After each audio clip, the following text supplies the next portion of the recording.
ইন্নাল হামদুলিল্লাহ ওয়া সলাতু ওয়াসসালামু আলা রাসূলিল্লাহ ওয়া আলা আলিহি ওয়া আসহাবিহি ওয়া মান ওয়ালাহ, আম্মা বাদ। সুপ্রিয় দর্শক শ্রোতা ভাই বোন, সারা বছরে আল্লাহ সুবহানাহু ওয়া তাআলার পক্ষ থেকে মুমিন বান্দাদের জন্য দুটি বিশেষ বড় উপহার রয়েছে। তার একটি হলো ঈদুল ফিতর, আর একটি হলো ঈদুল আজহা।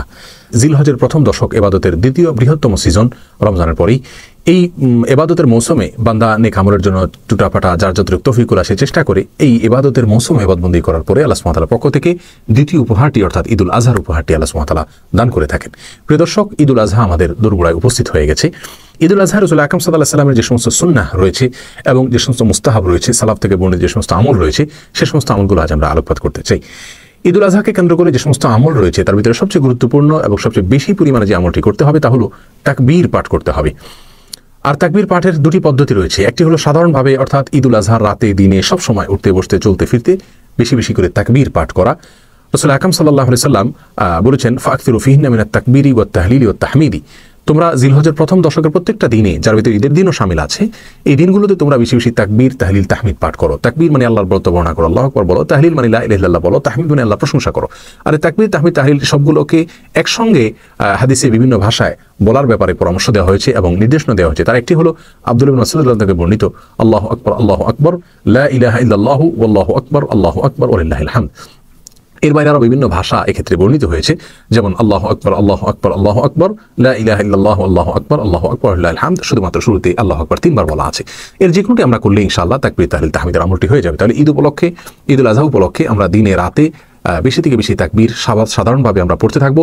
আর বিশেষভাবে ফজরে, জোহরে, আসরে, মাগরিবে, এশাতে, ঈদের দিন এবং ঈদের পরে আইয়ামে তাশরিকের আরও দিনগুলোতে এই প্রত্যেক ফরজ সালাতের পরে পুরুষরা জোরে এবং নারীরা আস্তে আস্তে একবার করে তাকবীর আমরা পাঠ করবো ইনশাআল্লাহ। তাহলে ঈদের দিনের গুরুত্বপূর্ণ এবং সবচেয়ে বেশি পরিমাণে যে আমলটি করতে হয় সেটি হলো তাকবীর, তাহলিল, তাহমিদ। সাধারণভাবে সবসময় পড়তে হয় আর 5 ওয়াক্ত সালাতের পরে পড়তে হয়, এটি আমরা জানলাম। আর দ্বিতীয় আমল হলো ঈদুল আজহায় ঈদের সালাতের আগে কোনো কিছু না খাওয়া। এক্ষেত্রে তিরমিজি বর্ণিত হাদিসে রাসূল আকরাম সাল্লাল্লাহু আলাইহি ওয়াসাল্লাম বলেছেন, ঈদুল আজহাতে কেউ যেন কোনো কিছু না খায় হাত্তা ইউসাল্লিয়া, ঈদের সালাত পড়ার আগ পর্যন্ত। কোনো বর্ণনা আছে হাত্তা ইউদাহিয়া, কোরবানি করার আগ পর্যন্ত। আর উভয় বর্ণনার ভিতরে সামঞ্জস্য এভাবে দেওয়া যেতে পারে, যারা কোরবানি করছেন না তারা কোরবানির ঈদে অর্থাৎ ঈদুল আজহাতে ঈদের সালাত পড়ে এসে তারা খাবার গ্রহণ করবেন, এটা তাদের জন্য মুস্তাহাব হবে, সুন্নাহ হবে। আর যারা কোরবানি করছেন তাদের জন্য উত্তম হবে, মুস্তাহাব হবে কোরবানির গোশত দিয়ে দিনের প্রথম খাবার গ্রহণ করা। যেহেতু কোরবানি গোশত এটা আল্লাহ সুবহানাহু ওয়া তাআলার পক্ষ থেকে আমাদের জন্য উপঢৌকন, এটা আমাদের জন্য আল্লাহ সুবহানাহু ওয়া তাআলার পক্ষ থেকে হাদিয়া এবং উপহার। কারণ আল্লাহর জন্য যে কোনো কিছু দান করলে সেটা আল্লাহ সুবহানাহু ওয়া তাআলার পক্ষ থেকে গরিবকে দান করে দিতে হয়, কিন্তু কোরবানির গোশতটা ব্যতিক্রম। আল্লাহ সুবহানাহু ওয়া তাআলার জন্য আমরা কোরবানি করি, তারপর আল্লাহ সুবহানাহু ওয়া তাআলা সেটি আমাদেরকে খাওয়ার জন্য অনুমোদন দিয়ে থাকেন ঈদের দিন উপলক্ষে। এটা আল্লাহ সুবহানাহু ওয়া তাআলার পক্ষ থেকে হাদিয়া। বিধায় আল্লাহর হাদিয়াকে দিনের প্রথম খাবার হিসাবে গ্রহণ করা উত্তম এবং মুস্তাহাব। এটি ঈদুল আজহার দ্বিতীয় সুন্নাহ। তৃতীয় সুন্নাহ হলো যার যা পোশাক আছে তার ভিতরে উত্তম পোশাক, সুন্দর পোশাক ঈদ উপলক্ষে পরিধান করা, এটা সুন্নাহ। এবং উমর রাদিয়াল্লাহু তাআলা আনহু থেকে বর্ণিত, তিনি রাসূল আকরাম সাল্লাল্লাহু আলাইহি ওয়াসাল্লামকে ঈদের দিন উপলক্ষে, ঈদ উপলক্ষে পরার জন্য একটি নতুন পোশাক তার জন্য তিনি খরিদ করে দিয়েছেন। রাসূল আকরাম সাল্লাল্লাহু আলাইহি ওয়াসাল্লাম ওই পোশাকটিতে বিশেষ সমস্যার কারণে তিনি ওইটাকে অস্বীকার করলেও ঈদের দিনে এই ঈদ বা ঈদকে কেন্দ্র করে নতুন পোশাক বা ভালো পোশাক পরিধান করার যে কালচার তখন ছিল এবং উমর রাদিয়াল্লাহু তাআলা যেটি করেছেন সেটিকে রাসূল আকরাম অস্বীকার করেননি। অতএব এখান থেকে প্রমাণ হয় যে ঈদের দিন উপলক্ষে উত্তম পোশাক পরিধান করা এটা উত্তম এবং ভালো কাজ। 4 নম্বর আমল হলো ঈদের দিন উপলক্ষে গোসল করা। আব্দুল্লাহ ইবনে ওমর রাদিয়াল্লাহু তাআলা থেকে ঈদের দিন উপলক্ষে গোসল করার বিষয়টি প্রমাণিত। এছাড়া এই দিনে মানুষের গ্যাদারিং হয়ে থাকে, গোসল করে ফ্রেশ হয়ে যদি মানুষ আসে তাহলে ঘামের বা দুর্গন্ধে কষ্ট হবে না। জুমার দিনে যেমন রাসূল সাল্লাল্লাহু আলাইহি ওয়াসাল্লাম বলেছেন, বিশিষ্ট তাবী সাঈদ ইবনে মুসাইয়িব রাহিমাহুল্লাহ ঈদের সুন্নাহর ভিতরে গোসল করাকে অন্তর্ভুক্ত করেছেন। বিধায় ঈদের দিন উপলক্ষে ঈদুল আজহাতে ফিতরে বৈদে গোসল করা এটা গুরুত্বপূর্ণ একটি মুস্তাহাব বলা যেতে পারে।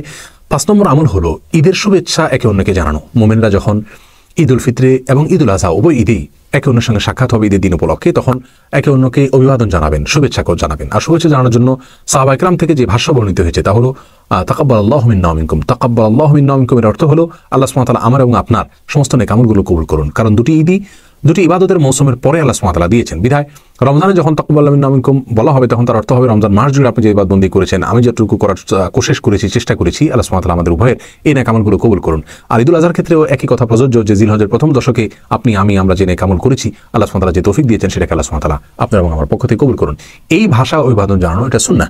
যদিও আমাদের সমাজের বিপরীতে ঈদের শুভেচ্ছা জানানোর জন্য ঈদ মুবারক ইত্যাদি বলা হয়ে থাকে, এবার বললে গুনাহ হবে না, যেহেতু এটাকে কেউ ইবাদতবন্দি মনে করে না। কিন্তু যেহেতু সাহাবা ইকরামের সুনির্দিষ্ট আমল রয়েছে বিধায় সেটা করা অবশ্যই বহুগুণ উত্তম হবে। আমরা এই বাক্যগুলো মুখস্থ করে নিব। তাকাব্বালাল্লাহু মিন্না ওয়া মিনকুম বাংলায়ও বলা যেতে পারে আল্লাহ সুবহানাহু ওয়া তাআলা আমার এবং আপনার নেক আমলগুলো কবুল করুন, আরবিটাই মুখস্থ করে নেওয়া উত্তম হবে। অতএব আমরা ঈদ উপলক্ষে 5 নম্বর আমল পেয়ে গেলাম, আর তা হলো একে অন্যকে শুভেচ্ছা জানানো, তাকাব্বালাল্লাহু মিন্না ওয়া মিনকুম এই কথা বলে। 6 নম্বর আমল হলো ঈদ উপলক্ষে ঈদগাহে যখন আমরা সালাত আদায় করতে যাব তখন পায়ে হেঁটে যাওয়া, রিক্সা অথবা কোনো বাহনে না চড়ে যাওয়া, এটা উত্তম এবং এটা সুন্নাহ। 7 নম্বর আমল হলো ঈদগাহে যাওয়ার সময় এক রাস্তায় যাওয়া, অন্য রাস্তায় আসা। যদি একাধিক রাস্তা না থাকে তাহলে এক পাশে যাওয়া আরেক পাশে আসা, এটা রাসূল আকরাম সাল্লাল্লাহু আলাইহি ওয়াসাল্লামের গুরুত্বপূর্ণ একটি সুন্নাহ। ঈদ উপলক্ষে তিনি এটা করতেন বিধায় 7 নম্বর আমল হলো যে রাস্তায় যাওয়া ঈদগাহে বিকল্প রাস্তায় আসা। 8 নম্বর আমল হলো ঈদের সালাত মসজিদে না করে উন্মুক্ত কোনো জায়গায়, মাঠে, ময়দানে ইত্যাদিতে করা। এটি গুরুত্বপূর্ণ একটি সুন্নাহ, অথচ আমাদের সমাজ থেকে বিলুপ্তির পথে। সন্দেহ নাই শহরে এত বেশি মাঠ নাই, এত বেশি খোলা জায়গা নাই যেখানে সালাত আদায় করা যেতে পারে। অতএব মসজিদে যদি শহরে সালাত আদায় করা হয় খোলা মাঠ কোনো এলাকা না থাকার কারণে তাহলে অসুবিধা নেই, কিন্তু যে এলাকায় খোলা মাঠ আছে সেখানে খোলা মাঠে এই সালাত আদায় করা উচিত। অনেক সময় এটা আমাদের কাছে ভেজাল হয়, সেখানে আবার নতুন করে অ্যারেঞ্জ করতে হয়, সেজন্য আমরা করি না, অথচ এটি সুন্নাহ। রাসূল আকরাম সাল্লাল্লাহু আলাইহি ওয়াসাল্লাম মসজিদে নববীতে ঈদের সালাত না পড়ে বাইরে পড়েছেন, অথচ মসজিদে নববীতে সালাত আদায় করলে 1 রাকাতে 1000 রাকাতে সওয়াব, 2 রাকাতে তিনি 2000 রাকাতে সওয়াব পেতেন, সেটা তিনি বাদ দিয়ে বাইরে গিয়ে সালাত আদায় করেছেন। বিধায় বোঝা গেল যে এই দিনে মসজিদে সালাত আদায় না করে ঈদের দিনে ঈদের সালাত উন্মুক্ত কোনো জায়গায় মাঠে ময়দানে পড়া উত্তম। তবে শহর এলাকাগুলোতে দেখা যায় অনেক সময় রাস্তা বন্ধ করে, মানুষের চলাচলের পথ বন্ধ করে তারপর সালাত আদায় করা হয়, সেটা না করে মসজিদে করা বরং উত্তম হবে। যাই হোক, তাহলে ঈদের দিনের গুরুত্বপূর্ণ আরেকটি সুন্নাহ, 8 নম্বর সুন্নাহ হলো ঈদের সালাত ঈদগাহে আদায় করা, উন্মুক্ত জায়গায় মাঠে ময়দানে আদায় করা, মসজিদে না করা। যদি বৃষ্টির কারণে বা যা না থাকার কারণে মসজিদে করা হয় তাহলে অসুবিধা নেই ইনশাআল্লাহ। 9 নম্বর আমল হলো ঈদ উপলক্ষে মেয়েদেরকে ঈদগাহে নিয়ে আসা। এটি আমাদের সমাজ থেকে একেবারে বিদায় হয়ে যাওয়া একটি গুরুত্বপূর্ণ সুন্নাহ।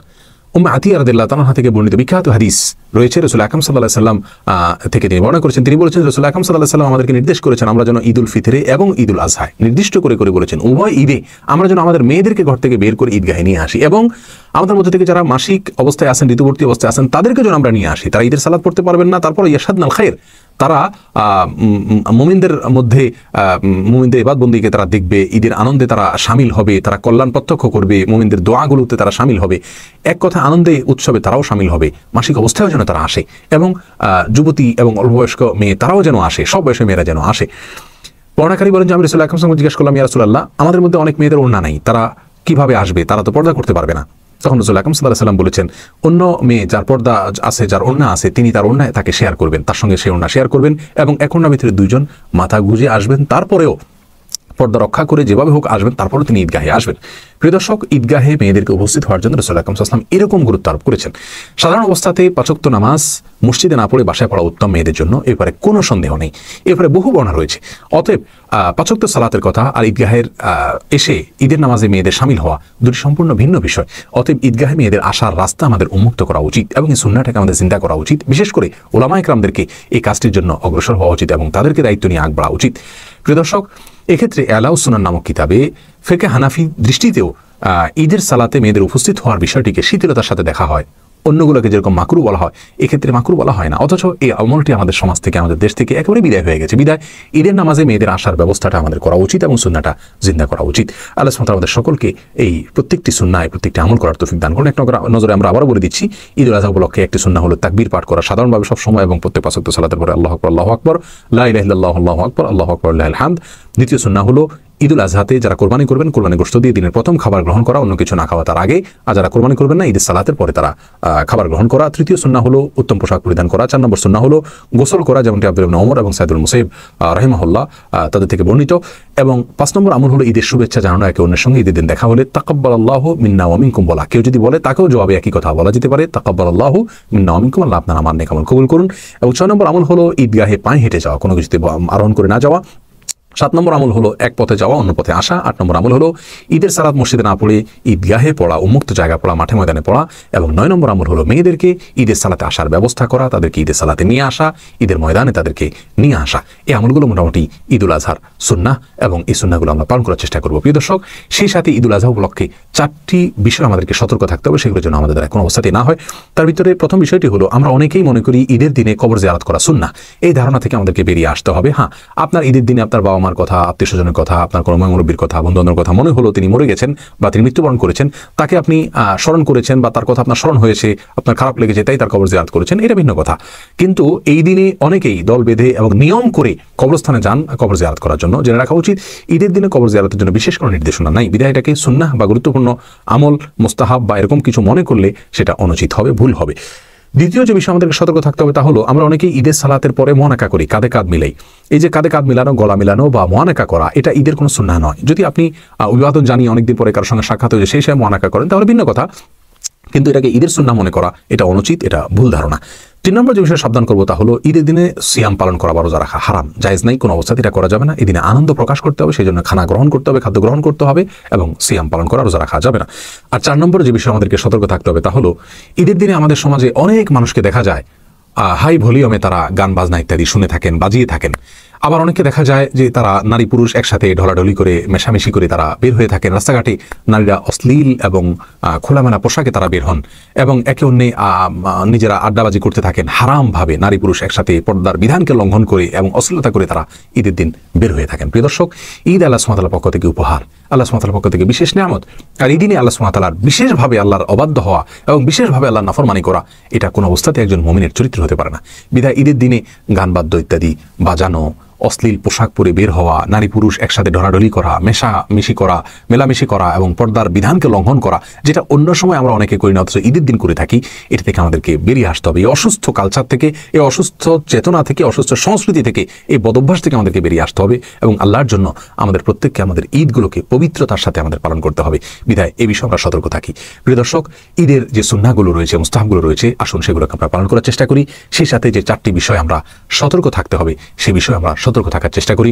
এই 4টি ভুল এবং অন্যায় যেন আমাদের দ্বারা না হয়। আল্লাহ সুবহানাহু ওয়া তাআলা আমাদের সকলকে সেই তৌফিক দান